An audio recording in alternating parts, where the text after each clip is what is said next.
ಬಂದೆ ಅದರ ಭಾಗ್ಯ ಕೊಡಪ್ಪ ಮಾರ್ತಾಂಡ ಬರವ ಮೈಲಾರಲಿಂಗ.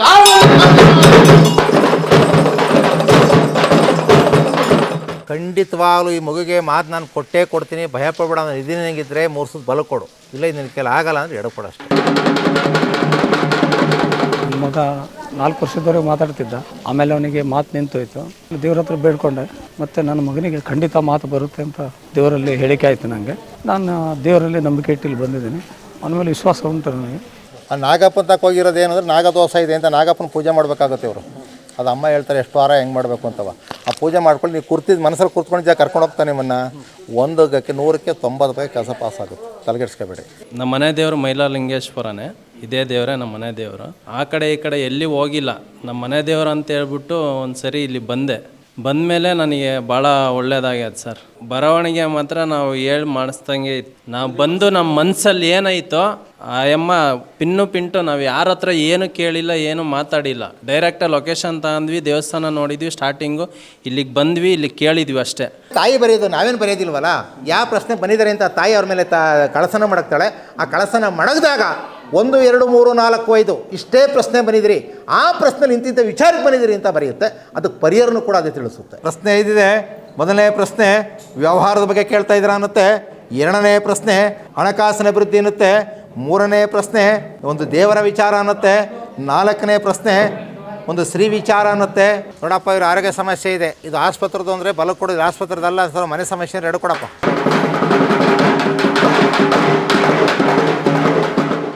ನೋಡವಾ, ಖಂಡಿತ ಮಾತು ಬರುತ್ತಾ ಇಲ್ವಾ?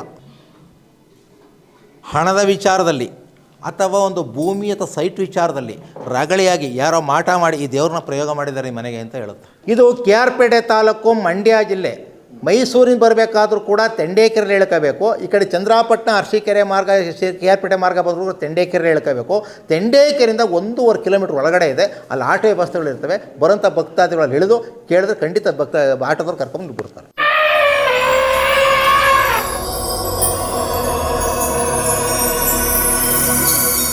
ಮಾತಾಡಿ ನಿಂತೋಗಿದೆ. ಈಗ ಖಂಡಿತವಾಗಲೂ ಈ ಮಗುಗೆ ಮಾತು ನಾನು ಕೊಟ್ಟೇ ಕೊಡ್ತೀನಿ, ಭಯ ಪಡ್ಬೇಡ. ನಾನು ಇದೀನಿ ನನಗಿದ್ರೆ 3 ಸುತ್ತು ಬಲ ಕೊಡು, ಇಲ್ಲ ನಿನ್ನ ಕೈಲಿ ಆಗಲ್ಲ ಅಂದರೆ ಎಡ ಕೊಡು ಅಷ್ಟೇ.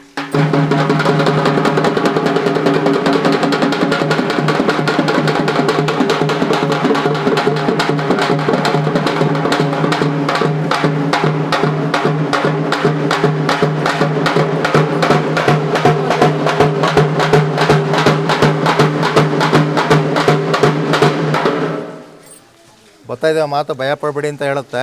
ಖಂಡಿತವಾಗ್ಲೂ ಸ್ವಾಮಿ ಅವ್ನು ಹೇಳ್ದಂಗೆ ಕೇಳಿದ್ರೆ, ಅವ್ನು ಹೇಳೋ ಪ್ರಕಾರ ನೀವು ಮಾಡಿಕೊಂಡ್ರೆ ಖಂಡಿತ ಹುಡುಗನ ಮಾತು ಬಂದೇ ಬರ್ತವೇನದಾರೆ. ಇಷ್ಟ ಆಗೋದು ದೇವಸ್ಥಾನದ ಒಳಗಡೆ ಯಾವುದಾರ ಒಂದು ಜಾಗ ನಿಮ್ಮ ಮನಸ್ಸಲ್ಲಿ ಕೂತ್ಕೊಳ್ಳಿ. ಅರ್ಥ ಆಯ್ತಾ ಹೇಳಿದ್ದು? ಈಗ ಇಲ್ಲಿ ಆ ನಾಗಪ್ಪ ದೇವಸ್ಥಾನ, ಅಮ್ಮನವ್ರ ದೇವಸ್ಥಾನ, ಎಕ್ಕದ ಗಿಡ, ಶಿವಾಲಯ ಎಲ್ಲ ಇದೆ. ನನ್ನ ಮಗನಿಗೆ ಒಳ್ಳೇದಾಗುತ್ತೆ ಅನ್ನೋದಾದರೆ ಆ ಜಾಗ ಯಾವುದಾರ ನಿಮ್ಮ ಮನಸ್ಸಲ್ಲಿ ಕೂತ್ಕೋಬೇಕು. ನಿಮ್ಮನ್ನು ಕರ್ಕೊಂಡು ಸ್ವಾಮಿ ಅಲ್ಲಿಗೆ ಹೋಗ್ತಾನೆ. ಹೋದರೆ 100ಕ್ಕೆ 500 ರೂಪಾಯಿ ಪಾಸ್ ಆಯ್ತೆ ವಾರ ಅಂತ. ಅರ್ಥ ಆಯ್ತೇನಮ್ಮ? ಇಷ್ಟಾಗ ಜಾಗದಲ್ಲಿ ಯಾವುದಾದ್ರು ಒಂದು ಜಾಗ ನಿಮ್ಮ ಮನಸ್ಸಲ್ಲಿ ಕೂತ್ಕೊಳ್ಳಿ. ನನ್ನ ಮಗ ಮಾತು ಬಂದೇ ಬರುತ್ತೆ, ಒಳ್ಳೇದು ಹಾಗೆ ಆಗುತ್ತೆ ಅನ್ನೋದಾದರೆ ಒಂದು ಜಾಗಕ್ಕೆ ಕೂತ್ಕೊಂಡಿದ್ದೀನಿ, ಅಲ್ಲಿ ನನ್ನ ಕರ್ಕೊಂಡು ಹೋಗಪ್ಪ ಅಂತ ಸಂಕಲ್ಪ ಮಾಡ್ಕೊಳ್ಳಿ.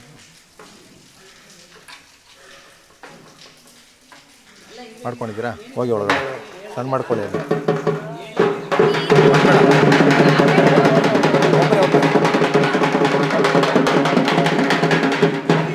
ನೋಡಪ್ಪ, ಖಂಡಿತವಾಗಲೂ ಅವ್ರಿಗೆ ಏನು ಜಾಗ ಕೂತ್ಕೊಂಡವ್ರೆ ಜಾಗ ಕರ್ಕೊಂಡು ಹೋಗ್ತಂದೆ. ಖಂಡಿತ ಹಾಗೆ ಆಗುತ್ತೆ, ಹೊಡ್ಕೋತೀನಿ ಅನ್ನೋದವ್ರು.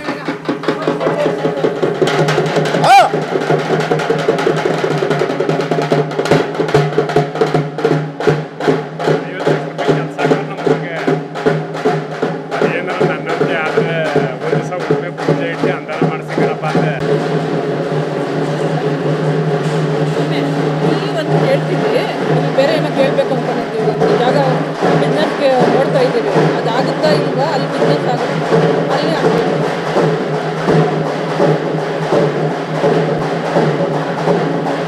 ನೀವು ಅಂದ್ಕೊಂಡು ಜಾಗಕ್ಕೆ ಹೋಗ್ತಾ? ಹಾಂ ಬನ್ನಿ, 100% ಆಗುತ್ತೆ. ಯಾವ ಜಾಗಕ್ಕೆ ಹೋಗಿತ್ತು?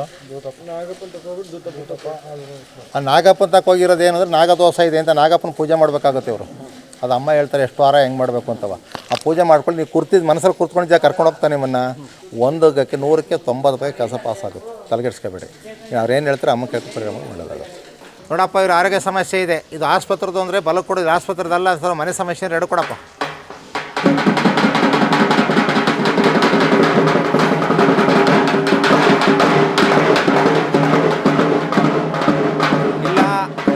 ಏನಾರ ತಡೆಗಿಡೆ ಹೊಡೆದು ಕಟ್ಲೆ ಮಾಡಿಕೊಟ್ಟು ಸರಿಯಾಗುತ್ತೆ ಅಂದರೆ ಬಲ ಕೊಡಿಲ್ಲ, ಮನೆಯೇ ಬೇಡ ಬಿಟ್ಬಿಡಿ ಅಂದ್ರೆ ಎಡೆ ಕೊಡು.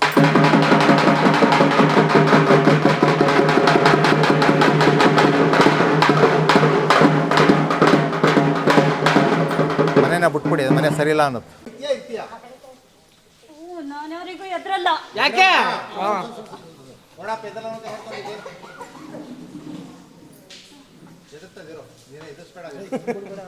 ಇಲ್ಲ ಇಲ್ಲ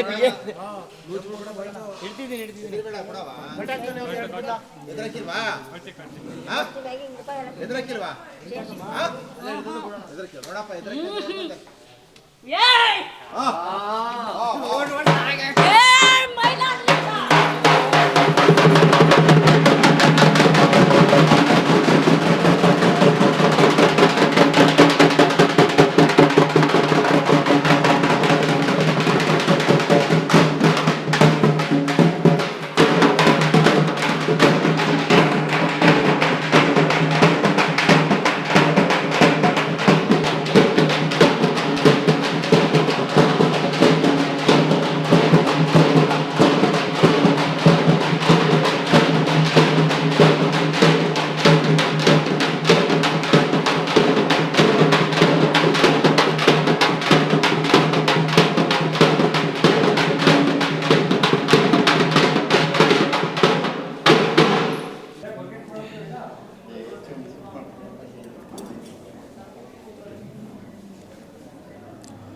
ಒಂದು, ಎರಡು, ಮೂರು, ನಾಲ್ಕು, 5 ಪ್ರಶ್ನೆ ಇದಿದೆ.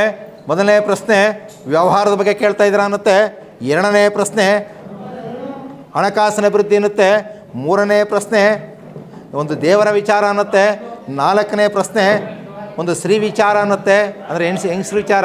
ಒಂದು ಹಣಕಾಸಿನ ಅಭಿವೃದ್ಧಿ, ವ್ಯವಹಾರ ಮತ್ತು ಮಾಡೋವಂಥ ವ್ಯವಹಾರಗಳಲ್ಲಿ ಸಾಲದ ಬಾಧೆ ಜಾಸ್ತಿ ಆಗಿದೆ ಅಂತ ಹೇಳ್ತಾರೆ. ನಿಜನಾ? ಕರೆಕ್ಟಾ? ಸುಮಾರು ನಿಮಗೆ 4.5 ವರ್ಷಗಳಿಂದ ಒಂದಕ್ಕೊಂದು ಈಡಾಗಿ ನಾನಾ ರೀತಿ ತೊಂದರೆಗಳು ಅನುಭವಿಸ್ತಾ ಇದ್ದೀರಾ ಅಂತ ಹೇಳುತ್ತೆ. ಬದುಕಲೇ ಬೇಡದು ಜೀವನ ಮಟ್ಟಕ್ಕಾಗಿದೆ ಅಂತ ಹೇಳುತ್ತೆ. 4.5 ವರ್ಷಗಳಿಂದ ಹಣಕಾಸಿನ ಅಭಿವೃದ್ಧಿ ಇಲ್ಲ, ವ್ಯಾವಹಾರಿಕಗಳ ತೊಂದರೆ, ದಂಪತಿಗಳಲ್ಲಿ ಕಲಹ, ಮನೇಲಿ ನೆಮ್ಮದಿ ಇಲ್ಲ, ಅಂದರೆ ಎಲ್ಲ ರೀತಿಯ ತೊಂದರೆಗಳಿಗೆ ಈಡಾಗಿದ್ದೀರಾ ಅಂತ ಹೇಳ್ತಾರೆ. ನಿಜನಾ? ಕರೆಕ್ಟ್ ಇದೆಯಾ? ಇದು ಪರಿಹಾರ ತಾಯಿ.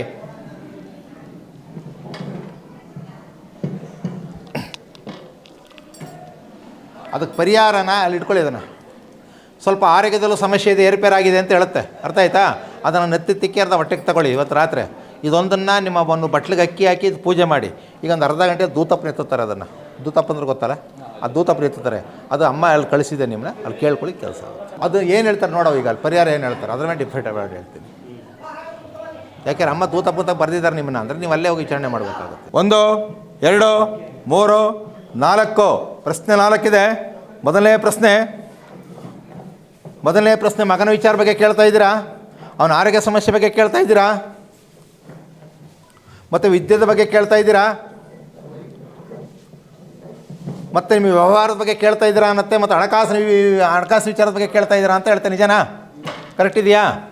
ನೋಡವ, ಇವರು ಮಾತುಕತೆ ಬರುತ್ತಾ ಇಲ್ವಾ? ಇವ್ನಿಗೆ ಇಟ್ಕೊಳ್ಳಿ, ಅದನ್ನು ಇಲ್ಲಿ ಇಟ್ಕೊಬಿಡಿ ಅದನ್ನು. ಹಾಂ, ಅದನ್ನು ಸಾಯಂಕಾಲ ಇವನಿಗೆ ನತ್ತಿ ತಿಕ್ಕಿ ಅರ್ಧ ಜ್ಯೂಸ್ ಮಾಡಿ ಹೊಟ್ಟೆ ಕುಡಿಸಿದ ಮೇಲೆ ನಾಳೆ ಬೆಳಗ್ಗೆ ನಾನು ಫೋನ್ ಹಾಕ್ಬೇಕು, ಹೆಂಗಾದ ಇವನು ಅಂತ, ಜಾಸ್ತಿ ಆಯಿತಾ ಕಮ್ಮಿ ಆಯಿತಾ ಅಂತ ಫೋನ್ ಹಾಕಬೇಕು. ಅರ್ಥ ಆಯ್ತಾ? ನೋಡವಾ, ಖಂಡಿತ ಇನ್ನು ಮಾತು ಬರುತ್ತಾ ಇಲ್ವಾ?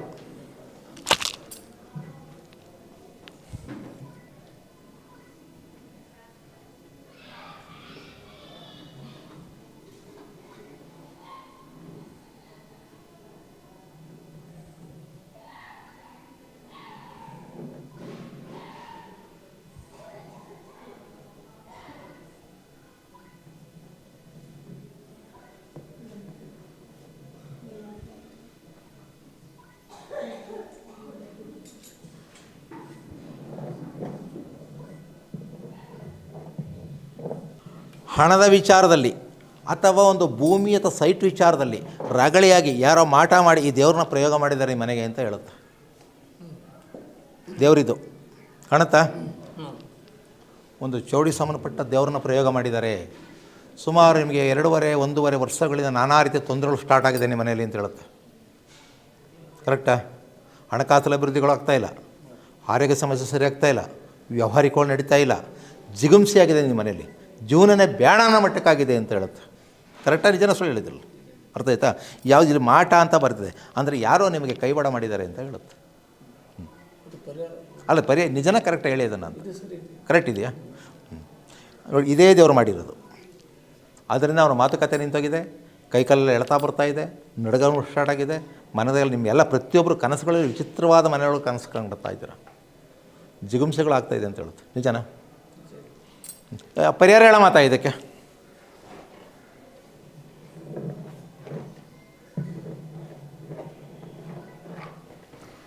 ಅಮ್ಮ ನಾನೇ ಬರ್ತೀನಿ ಮನೆಗೆ ಕರ್ಕೊಂಡು ಹೋಗ್ತೀರಾ ಅಂತ ಕೇಳುತ್ತೆ.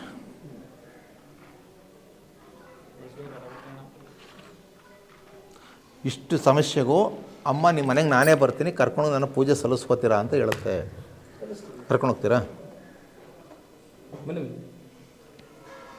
ಅಂದರೆ ನಿಮಗೆ ಒಂದು ಡೇಟ್ ಕೊಡ್ತಾರೆ. ಈಗ ಅಲ್ಲಿ ಆಫೀಸ್ ರೂಮ್ಗೆ ಹೋದರೆ ಆ ಡೇಟಿಗೆ ಅಮ್ಮನ ನಿಮ್ಮ ಮನೆಗೆ ಕರ್ಕೊಂಬರ್ತೀವಿ ನಾವು. ಕರ್ಕೊಬಂದು ಅಲ್ಲಿ ಗದ್ಗೆ ಹಾಕ್ತೀವಿ. ಗದ್ಗೆ ಹಾಕಿ ಅಮ್ಮನ ಇದೇ ರೀತಿ ಪೂಜೆ ಮಾಡಿ, ಒಂದು ಕಟ್ಲೆ ಬರುತ್ತೆ, ಕಟ್ಲೆ ಎಲ್ಲ ಮಾಡ್ತೀವಿ. ಆ ಮಾಡಿಬಿಟ್ಟು ಅಲ್ಲೆಲ್ಲ ವ್ಯವಸ್ಥೆನ ಮಾಡಿ ಆಗ ಅದು ಬರವಣಿಗೆ ಹೇಳುತ್ತೆ ನಿಮಗೆ ಯಾವ್ಯಾವ ರೀತಿ ಹೆಂಗೆ ಆಗಬೇಕು ಅಂತ ಬರವಣಿಗೆ ಹೇಳುತ್ತೆ. ಯಾವ ರೀತಿ ಪೂಜೆ ಮಾಡಬೇಕು ಅಂತ ಹೇಳುತ್ತೆ. ಆ ರೀತಿ ಪೂಜೆ ಮಾಡ್ಕೊಂಡ್ರೆ ಸಮಸ್ಯೆ ಬಗೆಹರಿದೋಗುತ್ತೆ. ಖಂಡಿತ ಆಗುತ್ತೆ. ಅದು ಅವನ ವಿಚಾರದಲ್ಲೇ ಬರ್ತಾ ಇರೋದಮ್ಮ. ಅದು ಅರ್ಥ ಆಯ್ತಾ?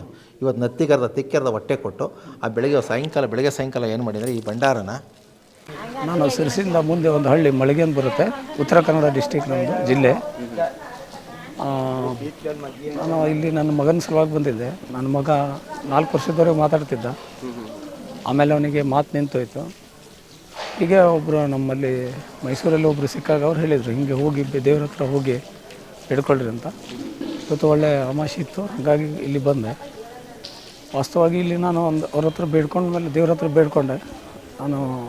ಅದನ್ನು ನಾನು ನೇರವಾಗಿ ಆ ಭೂತಪ್ಪನ ಹತ್ರ ಕರ್ಕೊಂಡೋಯ್ತು. ಮತ್ತು ನಾಗರ ದೋಷ ಇದೆ ಅಂತ ಹೇಳಿದರು.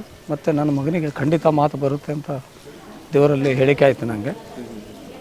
ನಾನು ದೇವರಲ್ಲಿ ನಂಬಿಕೆ ಇಟ್ಟಿಲ್ಲಿ ಬಂದಿದ್ದೀನಿ. ಅವನ ಮೇಲೆ ವಿಶ್ವಾಸ ಉಂಟು ನನಗೆ. ಈಗ ಅಮ್ಮನವ್ರ ಹತ್ರ ಪ್ರಶ್ನೆ ಇಟ್ಟಿದ್ದಾರೆ. ನಾವು ನೆಕ್ಸ್ಟು ಅಮ್ಮನ ಹತ್ರ ಪರಿಹಾರ ಕೊಡ್ತೀನಿ ಅಂತ ಹೇಳಿದ್ದಾರೆ. ಅಲ್ಲಿ ಪರಿಹಾರ ಕೊಟ್ಟ ಮೇಲೆ ಪುನಃ ಮತ್ತೆ ಬಂದು ಈ ಕ್ಷೇತ್ರಕ್ಕೆ ನನ್ನದೇ ಆದಂಥ ನಾನು ಏನು ಬೇಡಿಕೆ ಬೇಡ್ಕೊಂಡಿದ್ದೀನಿ ಅದು ಅಮ್ಮನಿಗೆ ದೇವಸ್ಥಾನಕ್ಕೆ ಮುಟ್ಟಿಸಿ ಹೋಗ್ತೀನಿ. ಭೂತಪ್ಪನ ಹತ್ರ ಬೇಡ್ಕೊಂಡಿದ್ದೆ. ನನಗೆ ಮೈಲಾರಲಿಂಗೇಶ್ವರ ಸೀದಾ ಭೂತಪ್ಪಗೆ ಕರ್ಕೊಂಡು ಹೋಗಿರೋದು. ನಿಜ ಅನಿಸ್ತೀವಿ ರೀ. ಸತ್ಯ ಇದೆ. ದೇವರಲ್ಲಿ ನಂಬಿಕೆ ಇಡಬೇಕು ನಾವು. ನಮಗಂತೂ ದೇವರ ಮೇಲೆ ತುಂಬ ಅಪಾರ ನಂಬಿಕೆ ಇದೆ. ನಾನು ತುಂಬ ದೇವಸ್ಥಾನಗಳನ್ನು ತಿರುಗಿದ್ದೀನಿ ನನ್ನ ಮಗನ ಸಲುವಾಗಿ. ಮತ್ತು ನಾನು ದೇವ್ರ ಹತ್ರ ಬೇಡ್ಕೊಂಡೆ, ನನ್ನ ಮಗನಿಗೆ ಮಾತು ಬರೋದಾದರೆ ಬಲಗಡೆ ಪ್ರಸಾದ ಕೊಡು ಅಂತ ಹೇಳಿದೆ. ನನಗೆ ಮೈಲಾರಲಿಂಗೇಶ್ವರ ಬಲಗಡೆ ಪ್ರಸಾದ ಕೊಟ್ಟನು. ಪಲ್ಲಕ್ಕಿ ಬಲಗಡೆನೇ ಆಯಿತು. ಮತ್ತು ಇಲ್ಲಿ ಇದ್ದಂಥ ಸ್ಥಳೀಯ ಗುರುಗಳು ತೊಂದರೆ ಇಲ್ಲ, ಅವನಿಗೆ ಮಾತು ಬರುತ್ತೆ, ಖಂಡಿತ ಮಾತು ಬರುತ್ತೆ ಅಂತ ಅವರು ಕೂಡ ನಮಗೆ ಹೇಳಿದರು. ಸರ್, ನಾವು ಚಿತ್ರದುರ್ಗದಿಂದ ಬಂದಿರೋದು ಸರ್. ಇದು ನಾವು ವರ್ಷದಿಂದ ಬರ್ತಾಯಿದ್ದೀನಿ ಸರ್. 1 ವರ್ಷದಿಂದ ಬರ್ತಾಯಿದ್ದೀನಿ.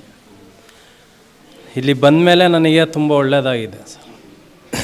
ನಾನು ಫಸ್ಟು ಯೂಟ್ಯೂಬಲ್ಲೇ ಮತ್ತು ಇನ್ಸ್ಟಾಗ್ರಾಮು ಫೇಸ್ಬುಕ್ಕಲ್ಲೇ ನೋಡ್ಕೊಂಡು ಲೊಕೇಶನ್ ಹಾಕ್ಕೊಂಡು ಈ ಕಡೆ ಬಂದಿದ್ದು. ಇಲ್ಲಿ ಬಂದಮೇಲೆ ನಮ್ಮ ಮನೆ ದೇವರು ಮೈಲಾರಲಿಂಗೇಶ್ವರನೇ. ಇದೇ ದೇವರೇ ನಮ್ಮ ಮನೆ ದೇವರು. ಆದರೂ ನಾನು ಆ ಕಡೆ ಈ ಕಡೆ ಎಲ್ಲಿ ಹೋಗಿಲ್ಲ. ನಮ್ಮ ಮನೆ ದೇವರು ಅಂತ ಹೇಳ್ಬಿಟ್ಟು ಒಂದು ಸರಿ ಇಲ್ಲಿ ಬಂದಮೇಲೆ ನನಗೆ ಭಾಳ ಒಳ್ಳೆಯದಾಗ್ಯದ ಸರ್. ತುಂಬ ಚೆನ್ನಾಗಾಗಿದ್ದೀನಿ ಇಲ್ಲಿ ಬಂದಮೇಲೆ. ಬದಲಾವಣೆ ಆರೋಗ್ಯದ್ದು ಮತ್ತು ಬಿಸ್ನೆಸ್ದು ಮತ್ತು ಹಣಕಾಸಿನ ಅಭಿವೃದ್ಧಿ, ಮನೆ ಒಳಗಡೆ ನೆಮ್ಮದಿ ಎಲ್ಲ ಚೆನ್ನಾಗಾಗಿದೆ. ನಾ ಇಲ್ಲಿ ಬಂದು ಇಲ್ಲಿ ನಡ್ಕೊಂಡು ಹೋದ್ಮೇಲೆ ನನಗೆ ತುಂಬ ಚೆನ್ನಾಗಾಗಿದೆ. ಹೌದು, ಕೇಳಿದ್ದೀವಿ, ಬರವಣಿಗೆ ಕೇಳಿದ್ದೀವಿ. ಸೂಪರ್ ಬರವಣಿಗೆ ಮಾತ್ರ ನಾವು ಹೇಳಿ ಮಾಡಿಸ್ದಂಗೆ ಇತ್ತು. ನಾವು ಬಂದು ನಮ್ಮ ಮನಸ್ಸಲ್ಲಿ ಏನಾಯಿತೋ ಅಮ್ಮ ಪಿಂಟು ನಾವು ಯಾರ ಹತ್ರ ಏನು ಕೇಳಿಲ್ಲ, ಏನು ಮಾತಾಡಿಲ್ಲ. ಡೈರೆಕ್ಟಾಗಿ ಲೊಕೇಶನ್ ತಗೊಂಡ್ವಿ, ದೇವಸ್ಥಾನ ನೋಡಿದ್ವಿ, ಸ್ಟಾರ್ಟಿಂಗು ಇಲ್ಲಿಗೆ ಬಂದ್ವಿ, ಇಲ್ಲಿಗೆ ಕೇಳಿದ್ವಿ ಅಷ್ಟೇ. ಅಮ್ಮನ ಒಂದೇ ಮಾತು ಹೇಳಿದ್ದು ಮಾತ್ರ. ಆವಾಗ ನಾವು ಬರಬೇಕಾದ್ರೆ ನಮ್ಮ ಹತ್ರ ತುಂಬ ಪ್ರಾಬ್ಲಮ್ ಅಂದರೆ ಪ್ರಾಬ್ಲಮ್ಮು, ಮನೆ ಕಡೆನೂ ಪ್ರಾಬ್ಲಮ್ಮು, ಮತ್ತು ನಮಗೆ ಆರೋಗ್ಯ ಸಮಸ್ಯೆ ಮಾತ್ರ ಜಾಸ್ತಿ ಇತ್ತು. ಹಣಕಾಸಿನ ಬಿಟ್ಟರೆ ಆರೋಗ್ಯ, ಮನುಷ್ಯನಿಗೆ ಆರೋಗ್ಯ ಮುಖ್ಯ. ಆರೋಗ್ಯನೇ ಚೆನ್ನಾಗಿರಲಿಲ್ಲ ನಮಗೆ. ನಾವಿಲ್ಲಿ ಬಂದ ಮೇಲೆ ನಮಗೆಲ್ಲ ಚೆನ್ನಾಗಾಯಿತು, ಪ್ರತಿಯೊಂದು ಚೆನ್ನಾಗಿದೆ. ದೂರದಿಂದ ಸರ್ ಅವರು ನಂಬಿಕೆ ಇಟ್ಕೊಂಬಂದರೆ ಭಗವಂತ ಒಳ್ಳೇದು ಮಾಡೇ ಮಾಡ್ತಾನೆ. ನಂಬಿಕೆ ಇಡಬೇಕು ಮೇನು. ಏನೇ ಒಂದು ಮಾಡಬೇಕಂದ್ರೂ ನಂಬಿಕೆ ಇಡಬೇಕು. ನಂಬಿಕೆ ಇಟ್ಟು ಬಂದರೆ ನಾನೊಬ್ಬ ಭಕ್ತನಾಗಿ ಹೇಳ್ತೀನಿ ಸರ್, ಮಾತ್ರ ಬಂದವ್ರಿಗೆ ಯಾವತ್ತೂ ಮೋಸ ಮಾಡಿಲ್ಲ ಇಲ್ಲಿ. ಪವರ್ ಇದೆ, 100% ಪವರ್, 200% ಪವರ್ ಇದೆ. ಆದರೆ ನಂಬಬೇಕು, ನಂಬಿದರೆ ಪಕ್ಕಾ ಆಗುತ್ತೆ. ಹೊಡ್ಸಿದ್ದೀವಿ. ನನಗೆ ಹೇಳೋಕ್ಕೆ ಆಗಲ್ಲ, ಅಷ್ಟು ಮೈಕೈಯೆಲ್ಲ ಜುಮ್ ಅನ್ನುತ್ತೆ ಆ ಥರ. ಅಂದರೆ ಮಾಡಿಸಿ ಒಂದು ವೀಕಲ್ಲೇ ನನಗೆ ಕೆಲಸ ಆಗಿದೆ, ತಡೆ ಓಡಿಸಿ ಒಂದು ವೀಕಲ್ಲೇ. ಈ ಭೀಮನ ಅಮಾವಾಸ್ಯೆ ವಿಶೇಷ ದಿವಸ ಏನಪ್ಪ ಅಂದರೆ, ಯಾರು ದಂಪತಿಗಳು ಬಂದಿರ್ತಾರೋ ಆ ದಂಪತಿಗಳಿಗೆ ಇಲ್ಲಿ ವಿಶೇಷವಾದಂಥ ಮೈಲಾಲಿಂಗೇಶ್ವರ ಗಂಗೆ ಮಾಳವನ್ನು ಒಂದು ಪೂಜೆ ಮಾಡಿರ್ತೀವಿ ರಾತ್ರಿ. ಆ ಮಾಡಿದಂಥ ದಾರನ ಕೆಲವು ದಂಪತಿಗಳು ಕಟ್ಟಿ ಕಳಿಸಿರ್ತೀವಿ. ಒಂದು. ಎರಡನೇದು ವಿಶೇಷವಾದಂಥ ಅಮಾವಾಸ್ಯೆ ದಿನ ಇಲ್ಲಿ ಅಮ್ಮನ ಹೇಳಿಕೆ ಆಗುತ್ತೆ, ಪವಾಡಗಳು ನಡೀತಾ ಇರ್ತದೆ, ದೂತಪ್ಪನ ಕಾಣಿಕೆ ನಡೀತದೆ, ಮೈಲಾಲಿಂಗೇಶ್ವರ ಉತ್ಸವ ಕೂಡ ನಡೀತಾ ಇರ್ತದೆ ಇಲ್ಲಿ. ಇದನ್ನು ಈ ಅಮಾವಾಸ್ಯೆ ಅಂತ ಅಂದೇಳಿ ಪ್ರತಿಯೊಂದು ಅಮಾವಾಸ್ಯೆ ಮೇಲೆ ನಡೀತಾ ಇರ್ತದೆ. ಈ ಭೀಮನ ಅಮಾವಾಸ್ಯೆ ವಿಶೇಷ ಏನು ಅಂದರೆ, ದಂಪತಿಗಳು ಆಕಾರದಲ್ಲಿ ಬಂದಂಥವ್ರಿಗೆ ಅವ್ರಿಗೆ ಆಯುಸ್ವಾರಿಗೆ ಚೆನ್ನಾಗಿರಲಿ ಅಂತೇಳಿ ಆ ಮೈಲಾಲಿಂಗೇಶ್ವರ ಗಂಗೆ ಮಾಳವನ್ನು ರಾತ್ರಿ ಪೂಜೆ ಮಾಡಿ ಹೋಮ ಮಾಡಿರ್ತೀವಿ. ಆ ದಾರನ ಪ್ರತಿಯೊಬ್ಬರು ಕಟ್ಟಿ ಕಳಿಸಿರ್ತೀವಿ. ಇಲ್ಲಿ ನಾವು ಯಾರನ್ನು ಯಾತಕ್ಕೆ ಬಂದಿದ್ದೀರಿ ಅಂತ ಕೇಳೋ ಅವಶ್ಯಕತೆ ಇಲ್ಲ. ಅವ್ರು ಬರ್ತಾರೆ, ತಾಯಿ ಮುಂದೆ ನಿಂತ್ಕೋತಾರೆ, ಎಷ್ಟು ಪ್ರಶ್ನೆ ಬಂದಿದೆ ಅಂತ ಹೇಳಿದ್ರೆ ಅಷ್ಟು ಪ್ರಶ್ನೆ ಅದು ಬರೀತದೆ. ಅವ್ರು ನಂಬೋದು ಬಿಡೋದು ಅವ್ರು ಸಂಬಂಧಪಟ್ಟದ್ದು. ಅದೇನು ನಾವು ನಂಬ್ಕೊಳ್ಳಿ ಅಂತ ನಾವು ಯಾರು ಏನು ಆ ಕಾಲದಲ್ಲಿ ಹೇಳ್ತಿಲ್ಲ. ಅವ್ರು ನಂಬಿಕೆ ಇದ್ದರೆ ಮುಂದೆ ನಂಬಿಕೆ ಕೈ ಮುಗಿತಾರೆ, ಪ್ರಸಾದ ಇತ್ತು, ಪ್ರಸಾದ ಮಾಡ್ಕೊಂಡು ಮನೆಗೆ ಹೋಗಿ. ಅದ್ರ ಬಗ್ಗೆ ತಾಯಿ ಬರೆಯೋದು ನಾವೇನು ಬರೆಯೋದಿಲ್ವಲ್ಲ. ಯಾವ ಪ್ರಶ್ನೆ ಬಂದಿದ್ದಾರೆ ಅಂತ ತಾಯಿ ಅವ್ರ ಮೇಲೆ ಕಳಸನ ಮಡಗ್ತಾಳೆ. ಆ ಕಳಸನ ಮಡಗಿದಾಗ 1, 2, 3, 4, 5 ಇಷ್ಟೇ ಪ್ರಶ್ನೆ ಬಂದಿದ್ದೀರಿ, ಆ ಪ್ರಶ್ನೆಲಿ ಇಂತಿಂಥ ವಿಚಾರಕ್ಕೆ ಬಂದಿದ್ದೀರಿ ಅಂತ ಬರೆಯುತ್ತೆ. ಅದಕ್ಕೆ ಪರಿಹಾರನೂ ಕೂಡ ಅದೇ ತಿಳಿಸುತ್ತೆ. ಇಷ್ಟೇ ಇಲ್ಲ ಸನ್ನಿವೇಶ. ಇನ್ನೇನಿಲ್ಲ, ಬಾಗಿಲು ಹಾಕ್ಕೊಂಡು ಒಳಗಡೆ ಸೇರಿಕೊಂಡು ಅದು ಹಂಗೆ ಮಾಡಿ ಹಿಂಗೆ ಮಾಡಿ ಅವಶ್ಯಕತೆ ಪಬ್ಲಿಕಲ್ಲಿ ಹೇಳ್ತೀವಿ. ಭಕ್ತಿರೋರು ಕೇಳ್ತಾರೆ, ಭಕ್ತಿರೋರು ಮನೆಗೆ ಹೋಗ್ತಾರೆ ಅಷ್ಟೇ. ನಾವು ಯಾರನ್ನೂ ಬಲಾತ್ಕಾರ ಅಂತ ಮಾಡೋದಿಲ್ಲ. ಪರಿಹಾರಕ್ಕೂ ಅಷ್ಟೇ. ಪರಿಹಾರ ಇಂಥ ದೂತಪ್ಪನಿಗೆ ಹೇಳಿರ್ತೀವಿ. ಕೆಲವು ಅಮ್ಮ ಮನೆಗೆ ಬರ್ತಾರೆ, ಅವ್ರು ಸಂಬಂಧಪಟ್ಟಂಗೆ ಅವ್ರು ನಂಬಿಕೆ ಮಾಡಿಸ್ಕೊಂಡು ಹೋಗ್ಬೇಕು, ನಂಬಿಕೆ ಬಿಡ್ತಾರೆ. ಅದನ್ನು ನಾವು ಯಾರಿಗೂ ಬಲಾತ್ಕಾರ ಮಾಡೋವಂಥ ಅವಶ್ಯಕತೆ ಇಲ್ಲ. ಅದನ್ನು ಮೈಮೇನೆ, ಆ ಮೈಲಾಲಿಂಗೇಶ್ವರನ ಮೈಮೇನೆ ಹಂಗೆ ಅದು. ಕೆಲವರು ಟೋಕನ್ ತಗೊಂಡಿರ್ತಾರೆ, ತಗೊಳ್ಳದೇ ಇರ್ತಾರೆ. ಆ ತಗೊಂಡಿರೋರಿಗೆ ಹೇಳ್ಬೇಕು ಅಂತೇನಿಲ್ಲ. ಅದು ಆ ಪರಮಾತ್ಮನಿಗೆ ಯಾರು ಮನಸ್ಸಲ್ಲಿ ನೆನ್ಕೋತಾ ಇರ್ತಾರೆ, ಯಾರು ಬೇಡ್ಕೋತಾರೆ ಅವ್ರ ಹತ್ರ ಸಲೀಸಕೊಂಡು ಹೋಗುತ್ತೆ. ಇಲ್ಲಿ ಟೋಕನ್ ತಗೊಂಡಿದ್ರು ಅವ್ರು ಹುಡಿಕೊಂಡು ಹೋಗುತ್ತೆ. ಹುಡಿಕೊಂಡು ಕರ್ಕೊಬರುತ್ತೆ. ಕರ್ಕೊಂಬಂದು ಇಷ್ಟೇ ದಿನಕ್ಕೆ ಸಮಸ್ಯೆ ಪರಿಹಾರ ಮಾಡಿಕೊಡ್ತಿದ್ದು ಎಡಕ್ಕೆ ಬಲಕ್ಕೆ ಕೊಟ್ಟು ಆ ಬೋರ್ಡ್ ಮೇಲೆ ಬರೆಯುತ್ತೆ. ಅದು ಕೂಡ ಇಷ್ಟೇ ತಿಂಗಳಿಗೆ ಇದೇ ರೀತಿ ನಾನು ಮಾಡಿಕೊಡ್ತೀನಿ ಅಂತ ಬರೆಯುವಂಥ ಶಕ್ತಿ ಆ ಪರಮಾತ್ಮನ ಒಂದು ಉತ್ಸವ ಪೂರ್ತಿಲಿದೆ. ಅಂಥ ಒಂದು ಪವಾಡ ಕ್ಷೇತ್ರ ಆಗಿದೆ ಇದರಲ್ಲಿ. ಇದು KR ಪೇಟೆ ತಾಲೂಕು, ಮಂಡ್ಯ ಜಿಲ್ಲೆ. ಮೈಸೂರಿನ ಬರಬೇಕಾದ್ರೂ ಕೂಡ ತೆಂಡೇಕೆರೆ ಇಳ್ಕೋಬೇಕು. ಈ ಕಡೆ ಚಂದ್ರಾಪಟ್ಟಣ, ಅರಸೀಕೆರೆ ಮಾರ್ಗ, KR ಪೇಟೆ ಮಾರ್ಗ ಬಂದರೂ ತೆಂಡೇಕೆರೆ ಇಳ್ಕೋಬೇಕು. ತೆಂಡೇಕೆರೆಯಿಂದ 1.5 ಕಿಲೋಮೀಟ್ರ್ ಒಳಗಡೆ ಇದೆ. ಅಲ್ಲಿ ಆಟೋ ವ್ಯವಸ್ಥೆಗಳು ಇರ್ತವೆ. ಬರೋಂಥ ಭಕ್ತಾದಿಗಳಲ್ಲಿ ಇಳಿದು ಕೇಳಿದ್ರೆ ಖಂಡಿತ ಆಟೋದವ್ರು ಕರ್ಕೊಂಡು ಬಿಡ್ತಾರೆ. ಇರೋಂಥ ಕ್ಷೇತ್ರ ಇದು. ಪ್ರತಿ ಭಾನುವಾರ, ಅಮಾವಾಸ್ಯೆ, ಹುಣ್ಣಿಮೆ ಮಾತ್ರ ಇರುತ್ತೆ. ನೈಟ್ ಬಂದಂಥ ಜನಗಳಿಗೆಲ್ಲ ಊಟದ ವ್ಯವಸ್ಥೆ ಇರ್ತದೆ, ಮನಗೋದಕ್ಕೆಲ್ಲ ವ್ಯವಸ್ಥೆ ಇರ್ತದೆ, ಸ್ನಾನದೆಲ್ಲ ವ್ಯವಸ್ಥೆ. ಅದಕ್ಕೆ ಯಾವುದೇ ಥರದ ಹಣದ ಪಾವತಿಯನ್ನು ಮಾಡುವಂಥ ಅವಶ್ಯಕತೆಗಳಿಲ್ಲ. ಇಲ್ಲಿ ರೂಮ್ಗಳೆಲ್ಲ ಫ್ರೀ ಆಗಿರ್ತವೆ. ಇಲ್ಲ, ಪ್ರತಿ ಭಾನುವಾರ ಅಮಾವಾಸ್ಯೆ ಹುಣ್ಣಿಮೆ ನಡೀತಾ ಇರ್ತದೆ. ಬಂದಂಥ ಭಕ್ತರಿಗೆ ದಾಸೋಹ ನಡೀತಾನೇ ಇರ್ತದೆ. ಅದಂತೂ ಯಾವುದೇ ಕಾರಣಕ್ಕೂ ಜಗನ್ಮಾತೆ ತಪ್ಪಿಸಿಲ್ಲ, ಅದು ನಡ್ಕೊಂಡು ಹೋಗ್ತಾನೆ ಇರುತ್ತೆ.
ಮೈಲಾರಲಿಂಗ ಗಂಡು ಒಂದು ಮನೆಗೆ 1000 ಮನೆಯಾಗಲಿ 1000 ಮನೆಗೆ ಸಂಪತ್ತು ಬೆಟ್ಟವಾಗಲಿ ತೂಗ ತೊಟ್ಟಿರಾಗಲಿ ನಮ್ಮಂತ ಬರುವರು ಸಾಲು ತೋಡಿ ನಡೆಸುವಂತೆ ಅದರ ಭಾಗ್ಯ ಕೊಡಪ್ಪ ಮಾರ್ತಾಂಡ ಬರುವ ಮೈಲಾರಲಿಂಗ.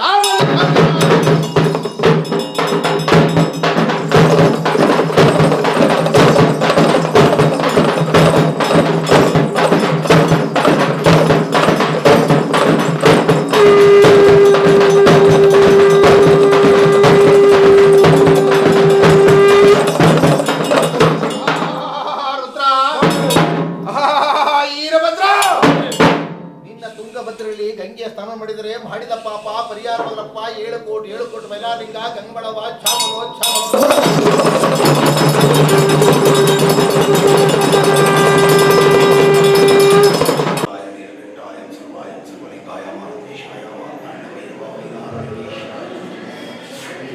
ಆಮೇಲೆ ಕೊಡೋ